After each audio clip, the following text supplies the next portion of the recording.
জামা পরে নিন।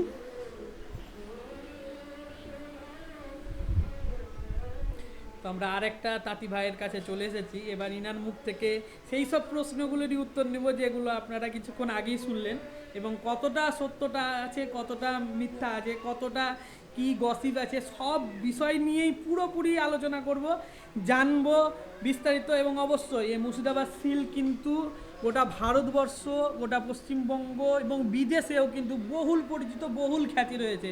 তো এই মুর্শিদাবাদে আসুন, মির্জাপুর গ্রামে, এখান থেকে কিনে নিয়ে যান, যাতে মুর্শিদাবাদেরও আর্থিক উন্নতি হয়, তার সঙ্গে তাঁতিদের এবং আপনাদেরও ভালো লাগে যে আপনারা একটা মুর্শিদাবাদের ঐতিহ্যশালী কোনো একটা জিনিস আপনারা পড়েছেন, গায়ে দিয়েছেন। এই পুজোতেই কিন্তু আপনাদের সেই সুযোগ। এবং এখানকার যে হোলসেল প্রাইস কীরকম রেটে ইনারা বিক্রি করেন, তো সেই ব্যাপারেও আমি এখানে আলোচনা করছি।